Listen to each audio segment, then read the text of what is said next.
আসসালামু আলাইকুম রহমতুল্লাহ। ITLabBD এর পক্ষ থেকে আমি সুমন আহমেদ আপনাদেরকে জানাচ্ছি আন্তরিক শুভেচ্ছা অভিনন্দন। আজকে আমরা স্মার্ট আর্টের দ্বিতীয় পার্টের ক্লাসটি করব। আমরা গত ক্লাসে দেখেছিলাম যে আমরা কিভাবে স্মার্ট আর্টকে অ্যাড করতে পারি, অর্থাৎ আমাদের এই যে ডিজাইন অংশের ভিতরে স্মার্ট আর্টের কিছু ডিজাইন আমরা পরিবর্তন করা দেখেছিলাম, শিখেছিলাম। তো আজকে আমরা ফরম্যাট অপশনটা দেখব স্মার্ট আর্ট টুলস এর আন্ডারে, যেটা আছে ফরম্যাট। তো এই ফরম্যাটের ভিতরে যদি আমরা যাই তো প্রথমে দেখতে পাচ্ছি এডিট ইন 2D, অর্থাৎ আমাদের এই যে গত ক্লাসে আমরা যে স্মার্ট আর্ট দিয়ে যে কাজটা করেছিলাম, তো এই কাজটা মূলত আমাদের 3D ডিজাইনে রাখা, অর্থাৎ আমরা 3D ডিজাইন পর্যন্ত একে পরিবর্তন করেছিলাম। তো এটাকে যদি আমি চাই যে না 3D তে রাখবো না 2D করবো, তো অর্থাৎ দ্বিমাত্রিক দুটো মাত্রার মতন দেখা যাবে। তো আমরা যদি এখানে ক্লিক করি তাহলে দেখতে পাবো যে এটা দ্বিমাত্রিক হয়ে যাবে। এটা হচ্ছে আমাদের মূলত 2D আর 3D এর পার্থক্য।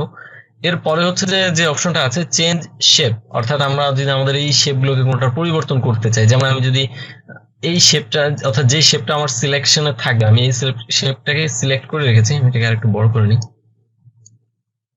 তো এই শেপটাকে যখন আমি সিলেক্ট করে রেখেছি, সিলেক্ট করে রাখা অবস্থায় এখান থেকে যদি আমি কোনো একটা শেপকে সিলেক্ট করি, তাহলে আমার এই চতুর্ভুজ আকৃতি যে শেপটা, এটা পরিবর্তন হয়ে যাবে। যদি আমি চতুর্ভুজ আকৃতি শেপটা সিলেক্ট থাকা অবস্থায় যদি আমি রেড ক্রিসেন্ট বা ক্রস নামে যে আইকনটা, অর্থাৎ এটার উপর যদি আমি ক্লিক করি, তাহলে দেখুন যে এটা আমাদের ঠিক ওই রকমই হয়ে গিয়েছে, অর্থাৎ চতুর্ভুজ আকৃতির কিছুটা হয়ে গিয়েছে। তো আমি অন্য আরেকটা নেই ভালোভাবে বোঝানোর জন্য। যদি আমরা এটা নেই তাহলে দেখতে পাচ্ছি যে এটা শেপটা পরিবর্তন হয়ে গিয়েছে। অথবা আচ্ছা, আর একটু ভালো হয় যদি আমরা এটা নিই, তো আমাদের পুরো শেপটাই আমরা দেখতে পাচ্ছি যে কিভাবে পরিবর্তন হয়ে গেছে। এই হচ্ছে আমাদের মূলত শেপ পরিবর্তন করার জন্য চেঞ্জ শেপ। তো এটা খুব ভালো দেখাচ্ছে না, অড দেখাচ্ছে। আমি একটু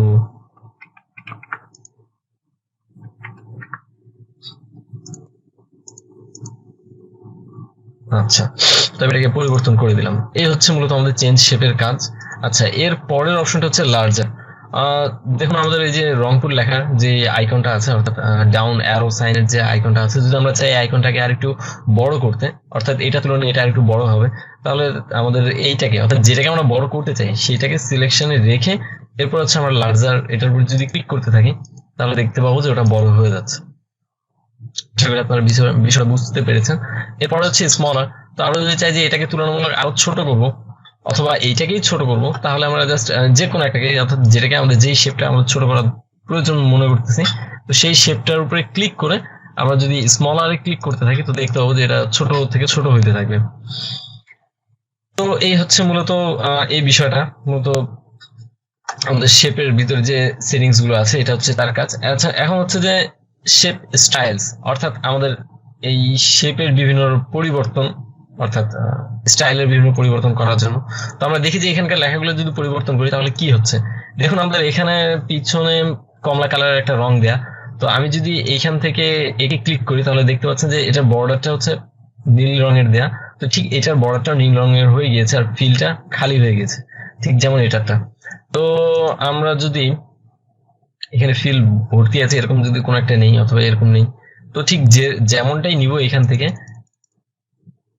দুঃখিত, তো ঠিক তেমনটাই হয়ে যাবে। এই হচ্ছে মূলত এখানকার ডিজাইন গুলোর কাজ। তো আমি এখানকার ডিজাইন গুলোকে চাইলে আমি আমার শেপের ডিজাইন গুলোকে এভাবে পরিবর্তন করতে পারি। আচ্ছা, এরপর হচ্ছে শেপ ফিল, অর্থাৎ আমাদের এই যে ফিল, অর্থাৎ মাঝখানে যে সারফেসটা, সারফেসের রংটা হচ্ছে নীল রঙের। তো আমি যদি চাই যে না নীল রং না, আমি সারফেসের রংটাকে অন্য কোনো রং দিব, তাহলে সেটাই পারি। অর্থাৎ এইভাবে দিলে এভাবে সারফেসের রংটা পরিবর্তন হয়ে যাবে।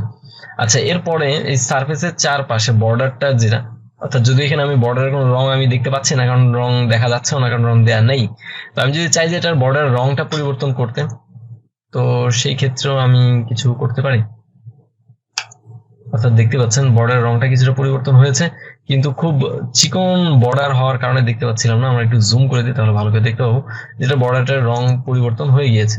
এখন যদি আমরা সবুজ দিই, দেখতে পাচ্ছেন নিশ্চয়ই আপনারা, অর্থাৎ শেপ আউটলাইন, অর্থাৎ এই আউটলাইনের রংটা পরিবর্তন হয়ে যাবে। এরপর হচ্ছে শেপ ইফেক্ট, অর্থাৎ আমরা যদি আমাদের ইফেক্ট, আপনারা যদিও ইফেক্টের ক্লাসটার আগে আপনারা দেখেছিলেন, তো আমি আরেকবার দেখিয়ে দিতাম।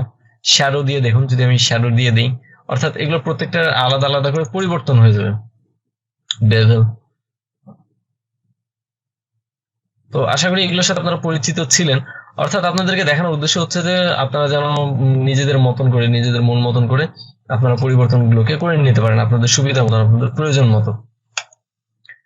তো এই হচ্ছে মূলত আমাদের শেপ স্টাইলস এর এই পর্যন্ত। আচ্ছা, এরপরে হচ্ছে যে আমাদের ওয়ার্ড স্টাইল, অর্থাৎ আমরা যে লেখাগুলো লিখেছি এই লেখাগুলোর স্টাইল পরিবর্তনের ব্যাপারে। আচ্ছা, আমি এখানে অল্প লেখা আছে, তো আমি এটার ঘরটাকে একটু বড় করে নিই, এবং বড় করার পরে আমি এই ঘরের লেখাগুলোকে পরিবর্তন করবো। আচ্ছা, একটা হচ্ছে যে আমরা টেক্সট পরিবর্তন করার জন্য আপনাদের হয়তো মনে আছে যে আমরা হোমের এখানে যে টেক্সট পরিবর্তন করতাম, অর্থাৎ আমি যদি 18 দিয়ে দিই তো দেখুন এই লেখাটা বড় হয়ে যাচ্ছে, যদি বোল্ড দিয়ে দিই তো বোল্ড হয়ে যাবে, যদি ইটালিক দিয়ে দিই ইটালিক হয়ে যাবে, যদি আমরা চাই যে সবগুলো আপার কেস হবে তো আপার কেস হয়ে যাবে।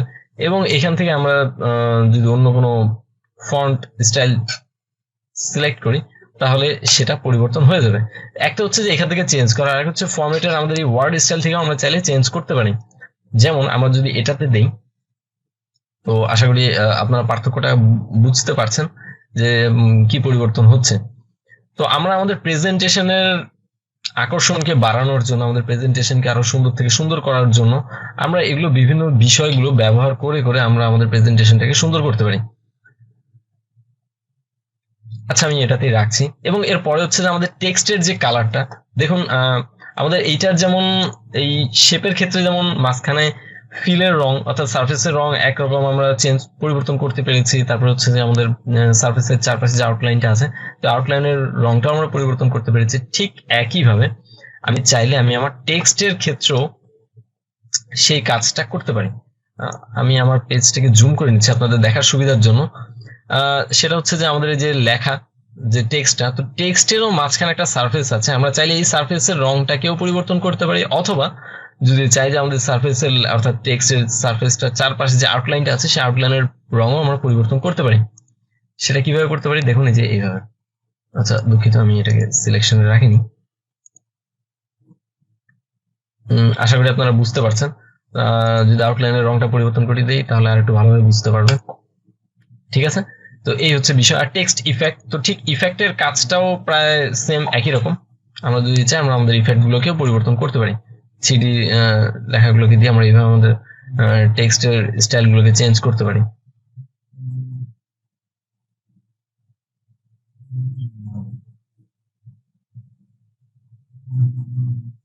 তো আশা করি বন্ধুরা আপনারা আমার ক্লাসটা আপনাদের ভালো লাগবে, কারণ আমি আপনাদেরকে যথেষ্ট খুলে এবং বুঝিয়ে দেওয়ার চেষ্টা করেছি। এরপরেও যদি আপনাদের কোনো সমস্যা থাকে, যদি কোনো প্রবলেম থাকে, অবশ্যই আমাকে কমেন্ট করে জানাবেন, যেন আমি আপনাদের সমস্যাগুলোকে সমাধান করে দিতে পারি। আপনাদের প্রত্যেকটা সমস্যাকে নিয়ে প্রয়োজনে আমি আরেকটা নতুন ক্লাস করব, সেটা কোনো সমস্যা না, কিন্তু অবশ্যই আপনাদেরকে বুঝতে হবে, আপনাদেরকে শিখতে হবে। আমাদের ITLabBD এটাই টার্গেট, এটাই আমাদের উদ্দেশ্য। তো আশা করি ক্লাসটা ভালো লেগেছে। যদি ভালো লেগে থাকে তবে অবশ্যই ভিডিওতে একটা লাইক করবেন, আর প্রয়োজন হলে অবশ্যই কমেন্ট করবেন, এবং সেই সাথে ভিডিওটা দেখে যেন আপনার বন্ধুরা যেন এর থেকে উপকৃত হতে পারে, শিখতে পারে, এই জন্য আপনারা যদি চান তো ভিডিওটা শেয়ার করে দিতে পারেন। আর আমাদের চ্যানেলটা সাবস্ক্রাইব করে রাখতে পারেন যদি আমাদের চ্যানেল দ্বারা আপনি উপকৃত হয়ে থাকেন। তো আজকের মতো এই পর্যন্তই।